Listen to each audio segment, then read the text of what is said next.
서울광역방송센터입니다. 대통령실의 KBS 수신료 분리징수 권고와 이명박 정부에서 청와대 홍보수석을 지낸 이동관 대통령 대외협력특보의 방송통신위원회 위원장 임명 여부를 두고 논란과 공방이 거세게 일고 있습니다.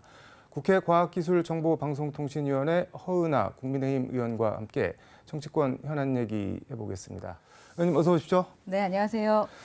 이거 언론 현안 얘기 전에 국민의힘에서 5인의 얘기 논란이 계속 지속되고 있는 것 같은데 뭐 이런 게 있기는 있는 건가요? 뭐 어떤 건가요? 현재는 실체는 없는 것으로 알고 있습니다. 제가 네. 김기현 대표가 원내대표 시절에 부대표였었거든요. 근데 그때도 워낙에 그 대표 스타일이 뭔가 회의를 자주 하시고 7시 반이나 8시쯤에 간단하게 이렇게 먹으면서 회의하는 걸 좋아하셨어요. 네. 그러니까 워낙에 성실하게 뭔가 일을 좀 찾아서 하시는 스타일이라 주변의 이야기를 많이 듣는 것 같은데 근데 왜 이런 이야기가 나왔는지가 좀 중요할 것 같아요. 왜 이런 얘기가 나올까요? 그런데 이게 의문을 갖고 계신 거잖아요. 기존에 또 무슨 뭐 7인회, 8인회 이런 얘기들이 있었으니 혹시라도 네. 그게 아닐까라는 생각을 하는 걸 텐데 그래서 이 부분은 뭐 옳고 그름을 따지기 전에 네. 리더십이든 현재의 지도부가 앞으로 어떻게 해야 되느냐 그 부분에 대한 고민으로 좀 귀결이 됐으면 좋겠다라는 게 제 개인적인 입장입니다. 이게 말씀하신 대로 윤석열 정부 들어서 윤핵관이니 뭐니 실세 논란이 계속 끊이지 네, 않고 네. 이어지고 있는데 이거 단절을 하려면 말씀하신 대로 어떻게 해야 될까요? 그러면 단절을 하려면 우선 김기현 대표님이 그냥 핵관이 되시면 될 것 같고요. 지금 핵관 네. 아니신가요? 그러면 핵관이지만 네. 무조건 따라하면서 당정 일체론을 이야기하는 것이 아니라 네. 서로 견제해야 되는 것이 옳다고 생각을 합니다. 예를 들어서 지금 많이 걱정하는 것은 뭐 공천을 할 때 검사들이 내려온다. 네. 벌써 용산에 많은 사람들이 뭐 공천 준비를 하고 있다라고 해서 이게 공정하지 못하다라는 생각을 하고 있으니 아예 당정 일체론을 이번에 이제 파기를 해버리시고 말씀은 하셨지만 좀 네. 깨끗하게 강하게 당정일체론을 좀 거부해 보시는 모습을 보여보는 게 어떨까라는 생각도 좀 들었습니다. 이게 말씀하신 대로 총선 공천, 내년 총선 공천을 좌지우지할 수 있는 사람이 따로 있는 거 아니냐, 사람이나 그렇죠. 그런 세력이. 오해를 하시기 때문에 오해인가요? 오해였으면 좋겠죠. 저희는 낙하산 공천은 안 된다. 아니면 리더십이 흔들리거든요. 예. 오해를 하게 되는 거죠. 그러면 어떻게 됩니까? 지도부가 힘이 빠져버리는 거죠. 그러면 다른 어딘가에 자꾸 이제 줄을 서고 싶어지는 그런 게 생기니까 오해가 문제일까요? 오해를 하도록 만드는 어떤 환경 같은 게, 조건 같은 게 문제일까요? 둘 다 문제죠. 근데 오해를 할 수밖에 없는 환경들이 너무 오랫동안 지속되고 있는 것은 네. 맞는 것 같습니다. 그렇기 때문에 네. 오해를 하는 그 상대를 탓할 수만은 없는 것은 아닌가 하는 생각은 듭니다. 21대 국회 내내 상임위를 지금 과학기술정보방송통신위원회 하고 계신데 지금 윤 대통령이 한상혁 방통위원장 면직을 재가를 했는데 임기가 7월까지인데 이제 한 달 정도 남았는데 굳이 이렇게 면직이라는 수단을 써야 되냐 좀 고개를 갸우뚱하면서 의아해하시는 분들이 많은 것 같은데 이건 어떻게 봐야 되는 건가요? 작년이죠. 작년 국감 때도 사실은 네. 그때도 사퇴 얘기가 나왔었고요. 사실은 그 전에도 이념적 문제 때문에 네. 좀 뭔가 독립적이거나 중립적이거나 객관적이지 못하다라는 지적을 많이 받았었습니다. 책임을 져라라고 얘기를 할 수밖에 없었던 부분이고 네. 본인의 그런 사법적 리스크 때문에 네. 다른 일들을 보지 못하고 있습니다. 또 다른 일들을 할 수 있었겠습니까? 그래서 하루라도 빨리 방통위가 제대로 일을 해야 한다라는 입장이었는데 뭐 그런저런 지점을 보고 또 네. 면직을 했을 수도 있겠다라는 생각입니다만 뭐 제 개인적인 생각들을 좀 설명을 좀 드렸습니다. 네. 근데 그 후임으로 오는 분이 뭐 방통위 지금 중립성, 독립성을 얘기를 해줬는데 대통령 대외 특보고 이명박 정부에서 뭐 언론 장악 논란의 중심에 섰던 네. 인물이고 아들 학폭 논란까지 있고 그런 이동관 특보가 지금 거론이 되고 있는데 그거는 그럼 어떻게 보시나요? 여러 언론이나 제가 국민들 목소리를 네. 들었을 때는 우려하는 지점이 뭔지를 알겠고 네. 충분히 우려할 수 있을 것 같습니다. 하지만 만약에 내정이 된다면 그러니까 인사권은 대통령에게 있기 때문에 네. 그 부분은 뭐 존중될 필요가 있고요. 청문회라는 게 있지 않겠습니까? 네. 한 이틀 동안 진행이 될 것 같은데 그 부분에서 국민들께서 판단하실 거라고 생각하고 국민들께 정말 질타를 받고 이건 아니다라고 싶으면은 네. 또 다른 또 후보가 올 수도 있겠죠. 이게 정순신 국가수사본부장 학습 효과가 있을 텐데 임명을 해놓고 임명장 주기도 전에 사퇴를 했잖아요. 아들 학폭 논란 때문에. 네. 근데 지금 이동관 전 수석 같은 경우는 그 아들 학폭 논란 그 질 같은 게 훨씬 더 안 좋은 것 같은데 이 뒤에 일 처리한 거나 그런데도 굳이 임명을 하실까요? 대통령이? 그러니까 지금 저도 개인적으로는 가장 좀 우려가 되는 게 학폭이라서 요즘 너무나 민감한 이슈이라서 저는 개인적으로는 그 연좌제에 대해서는 반대를 합니다. 하지만 만약에 이 후보가 직접적 연결이 정순신 사태처럼 있었더라면 그건 문제가 충분히 될 것 같은데요. 이게 지난주에 윤핵관 중에 윤핵관으로 평가받는 장제원 의원이 국회 과방위원장 상임위원장을 맡았잖아요. 네네. 윤핵관 장제원 과방위원장 그리고 이동관 방통위원장 그리고 한상혁 면직 이거를 이렇게 세트로 봐갖고 이게 결국은 다 묶여져 있는 거 아니냐, 결국 뭐 방송 장악, 언론 장악, 포털 장악하려고 하는 거 아니냐, 이른바 합리적 의심이 많은 것 같습니다. 어떻게 보시나요? 사실 방통위원장은 1년 전에 결정이 된 거였죠. 행안위하고 방통위하고 서로 놓지 않으려고 했었잖아요, 여야가. 그래서 그럼 1년씩 하자라는 새로운 관례를 만들어가지고 행안위원장이었던 장제원 의원이 이렇게 과방위로 오게 됐었던 거고 방통위원장의 그 면직이든 저희 같은 경우는 사퇴해야 된다라고 얘기했던 게 조금 전에 제가 언급했던 것처럼 2년 전부터 얘기를 했었던 겁니다. 저희가 야당인 시절 때부터. 그래서 그것도 지금 와서 이렇게 얘기하는 게 연관관계가 있나라는 생각이 좀 들긴 합니다. 그러니까 결과적으로 오해를 받을 수 있는 모양새이긴 한데 순리대로 하고 네, 순리대로 지금 두 가지는 순리대로 되고 있고 이게 저희가 여당이 돼서 겪어야 되는 그 부분도 좀 여러 가지로 고민을 좀 해봐야 되는 건 있는 것 같습니다. 그 대통령실이 방통위하고 문체부에 KBS 수신료 지금 한전요금이랑 전기요금이랑 같이 징수하고 있는데 그 분리징수 권고를 했는데 그거는 그럼 어떻게 보시나요? 참 이것도 어떻게 말씀드려야 되냐면 제가 야당 시절 처음에 이제 국회에 입성해서 과방에 들어가서 법안을 냈습니다. 그게 방송법이었거든요. 그 안에 이 수신료 분리징수 관련된 법안을 넣었거든요. 합치돼서 그 비용을 낸다라는 것을 좀 인정하기가 좀 어려웠습니다. 그리고 국민들의 지지도 그러했고요. 여당 입장이 됐는데 좀 바뀔 줄 알았는데 똑같이 이제 진행이 되고 있는 부분인데요. 저는 물론 이게 KBS 입장에서는 좀 오해를 하실 수 있는 상황은 될 것 같지만 이게 두 가지 차원이 있는데 일단 법적으로 보면 헌법재판소에서 수신료 징수 자체는 합헌이라고 결정을 했고 그다음에 대법원에서 같이 징수하는 거 한전 전기요금에 그것도 목적의 뭐 한목적성이랑 수단의 정당성 인정된다 이렇게 판결을 했는데 헌법재판소에서랑 대법원에서 그렇게 결정을 한 이유가 있을 거잖아요. 근데 그럼에도 불구하고 이거를 분리징수하겠다라는 그 명분이 어떻게 될까요? 그러면 좀 더 구체적으로 정부의 어떤 명분이라던가 대통령실에서 어떠한 것을 갖고 있는지 좀 더 공부를 해봐야 될 것 같습니다. 저 같은 경우는 여론을 좀 많이 들었고요. 그리고 국민 목소리 많이 청취했었습니다. 그리고 많은 언론사에서 수신료 분리징수 관련된 부분에 대해서 여론조사도 많이 했던 것으로 알고 있습니다. 그래서 그 안에서 그 이슈를 제기한 거죠. 하긴 이게 일본 NHK나 영국 BBC 같은 데도 자기들이 직접 징수하기는 하고 있는데 지금 이게 근데 방송법에는 뭐 징수할 수 있다 이렇게 돼 있고 시행령에서 이제 그 한전이 징수를 하고 있는 거잖아요. 그래서 시행령만 바꾸면 어떻게 보면 또 할 수도 있는 건데 당연히 징수는 해야죠. 그런데 그게 내 전기료에 포함돼서 나오니까 자동이체한 것처럼 내 의지와는 상관없이 나오니까 이제 그 부분에 대한 것 그리고 KBS 2 같은 경우는 사실 광고도 또 하고 있지 않습니까? 그래서 아마도 홍준표 그 시장께서 분리해야 된다. KBS 1은 공영방송, KBS 2는 민영방송으로 하자 이런 얘기까지 나오고 있잖아요. 그래서 차라리 당당하게 분리를 하자. 징수는 하되 분리하고 당당하게 프로그램을 만들어라. 당장의 타격은 있을지 모르겠지만 한 번쯤 좀 돌아볼 수 있는 시간은 좀 됐으면 좋겠다. 하지만 좀 대화는 좀 필요한 것 같다라고 생각은 합니다. 대통령실이 권고를 했는데 이게 말씀하신 대로 이제 시행령만 고치면 되는 측면이 있는데 이게 뭐 어떤 식으로든 KBS를 압박하려는 카드로 활용을 하는 걸까요? 아니면 진짜 실제로 관철을 하려고 하는 걸까요? 어떤 쪽이라고 보시나요? 모르겠습니다.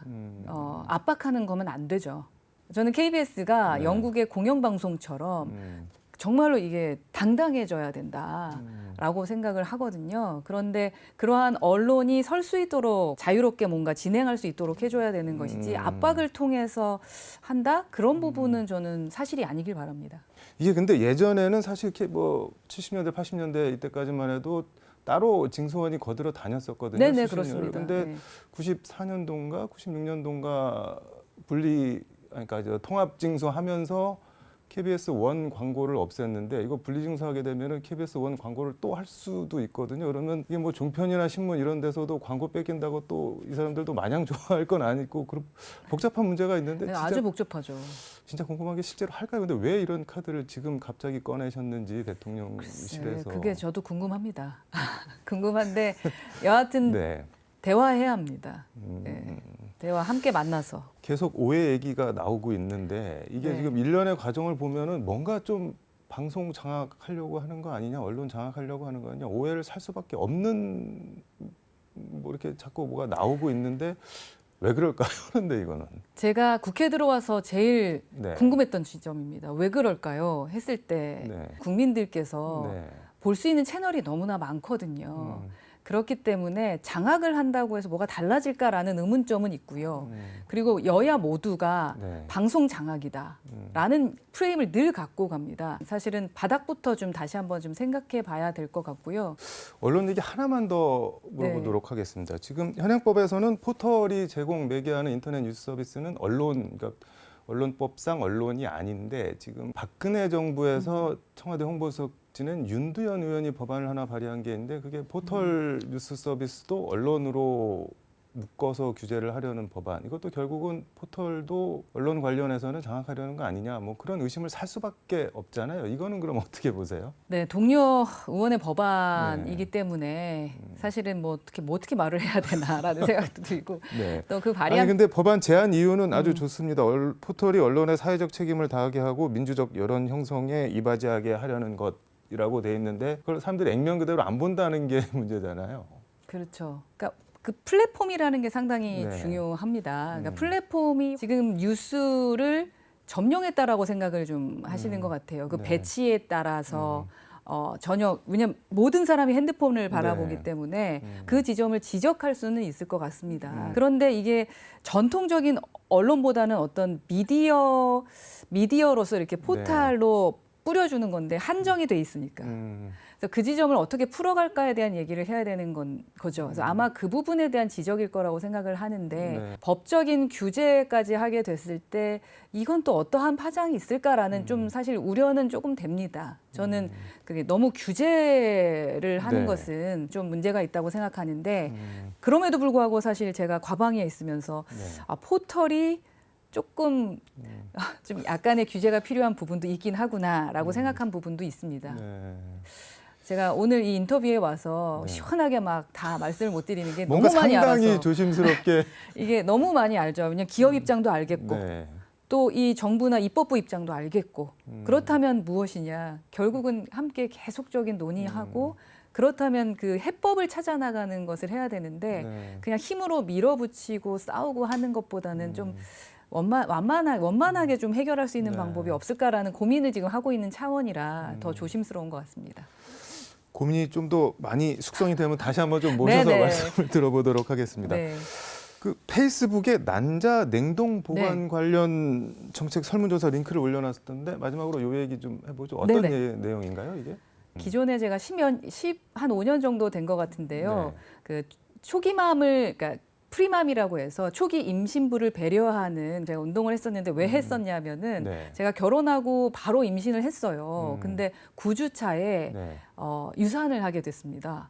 그러니까 아이가 이제 유산이 되고 나서 9주차 유산이 되면은 거의 임신해서 그 출산하는 것처럼 그러니까 출산 후에 그 아픔을 또 겪는 거랑 똑같이 겪거든요. 근데 그 후에 임신이 계속 안 됩니다. 한 5년 정도 안 돼서 뒤늦게 이제 또 아이를 갖게 됐었는데 네.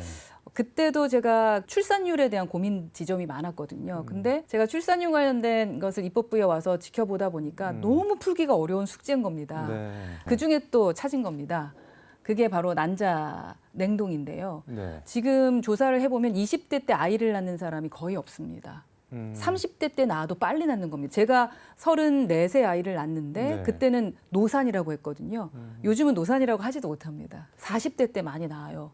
근데 이제 그 여자의 신체라는 것은 노화가 되기 마련이기 네. 때문에 아이의 어렸을 때 냉동을 해 놓으면 네. 사실 불안하지 않거든요. 일하면서 아이를 갖기도 힘들고 여러 가지 불안한 게 생깁니다. 그러니까 건강했을 때 난자를 채취를 그렇죠. 해서 채취해서 냉동 냉동하고 보관을 했다가 사실은 남자 정자도 마찬가지입니다. 이제 그러한 것들을 네. 도와주면은 일하는 사람들은 마음껏 일하다가 아이를 갖고 싶을 때 아이를 가질 수 있다라고 생각하는 거고 제가 청년들 만나서 이제 청취를 해보면은 부부가 결혼하기 전에 아이를 갖지 않겠다라는 약속을 하고 결혼을 해요. 왜냐하면 내 일자리가 없어지거나 남편들도 불안해하시는 거예요. 그래서 아이의 그럼 낭자 이 부분이라도 도와주면 어떻겠냐 했더니 좋은 비용 반응이었고 같은 거는 그럼 지금 서울시에서는 지원을 해줍니다. 이게 한 번 할 때 200에서 300만 원이 듭니다. 그러니까 비싸네요. 일반적으로 너무 비싸고 사실 시술할 때도 힘든데 돈까지 들여야 되나 그리고 유지할 때도 운영비가 드니까 네. 그래서 그러한 부분을 차라리 정부 차원에서 도와준다면 그 비용을 여기에 쓰면 어떨까라는 것 때문에 청취한 거고요. 서울시에서는 이미 진행하고 있는 부분이 있습니다. 50대 50으로. 지자체 차원이 아니라 정부나 국가 차원에서 해야 국가 된다. 차원에서 좀 도와줄 수 있는 부분이 있지 않을까. 저는 좀 이런 부분은 과해도 된다고 생각합니다. 지금 비용을 엄청나게 많이 쓰고 있는데 출산에 대해서 이게 정말 출산율과 관계가 있나라는 생각이 드는 곳까지 돈을 쓰고 있는 거예요. 그러다 보니까 실제적으로 네. 출산을 해야 되는 분들에게 오는 혜택이 없어서 결혼하는 것도 두렵고 아이 낳는 건 더 두렵고 그래서 저는 우선 바로 시행할 수 있는 아이를 낳겠다는 분들께 도움을 드리자라는 입장에서 그거를 이제 제가 어떻게 입법화 시킬 수 있을지 아니면 정부 측에 도움을 요청할 수 있을지를 제가 진행하려고 합니다.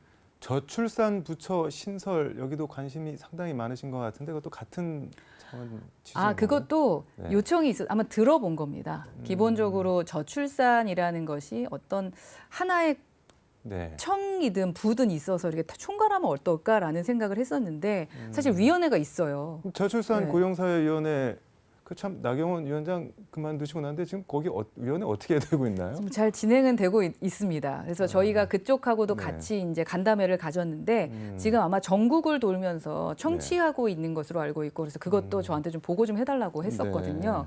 우선은 국민들 목소리 다시 한 번 더 듣고 저희가 이제 여당이 됐으니까 여당 입장에서 당장 실행할 수 있는 부분들을 좀 찾아보고자 합니다. 윤석열 정부 저출산 대책이나 양성평등 대책 점수 주신다면은 몇 점이나 주실 수 있을까요? 저는 지금 아직은 점수를 줄 때는 아닌 것 같습니다. 특히 그건 출산 관련된 네. 부분은 당장 답이 나오기가 어려운 부분이라서 네. 2년 뒤에 제가 답을 드릴게요. 간단한 제언 한 말씀 마무리 말씀 겸해서 부탁드리겠습니다. 저출산 관련된 네. 거요. 저출산은 정말 어려운 숙제입니다. 단번에 풀 수도 없고 네. 사실 5년 안에 이 숙제를 풀 수 있을지도 의문이 갑니다. 그렇기 때문에 네. 다각적으로 봐야 되고 지금까지 들었던 부분을 진짜 세심하게 살펴보셔야 될 것 같다. 왜 청년들이 결혼하고 싶어하지 않는지. 그 결혼하고 싶어하지 않는지는 당장 200만 원 주고 100만 원 줘서 해결될 부분은 아니다. 그 안에 교육의 문제도 있고요. 주거의 문제도 있고요. 그리고 내 직업에 대해서에 대한 문제도 있고요. 그랬기 때문에 워크앤밸런스를 생각하지 않으면 이 저출산 문제 해결이 안 된다. 문화적인 문제도 있다라는 얘기입니다. 그래서 정말로 전반적인 것들을 좀 둘러보시고 우리 정부가 다음에도 물론 여당이 되어야겠습니다만 다음 정부의 해결이 되더라도 이번에 확실한 인프라를 좀 깔아놓고 시원하게 긁어줄 수 있는 이렇게 놓으면 진짜로 저출산이 해결이 되겠구나. 나 결혼하고 싶다. 나 진짜 아이 갖고 싶다라고 느낄 수 있는 것들을 좀 마련하는데 집중해 보는 게 어떨까 싶어요. 왜냐하면 제가 말씀드렸지만 15년 전에 제가 이미 저출산 관련된 걸 했는데 그래서 그때 제가 배가 부르지 않아도 임신부입니다라는 걸 만든 게 접니다. 그리고 그 지하철 타보셨으면 네. 핑크 의자 네. 그걸 이제 하면서 뭐든 하나라도 했으면 좋겠다라는 생각입니다. 그러니까 빠른 욕심보다는 멀리 보고 갔으면 좋겠다라는 말씀 드리고 싶습니다. 알겠습니다. 오늘 말씀 여기까지 듣도록 하겠습니다. 고맙습니다. 감사합니다. 네, 지금까지 서울광역방송센터에서 허은하 국민의힘 의원과 함께 전해드렸습니다.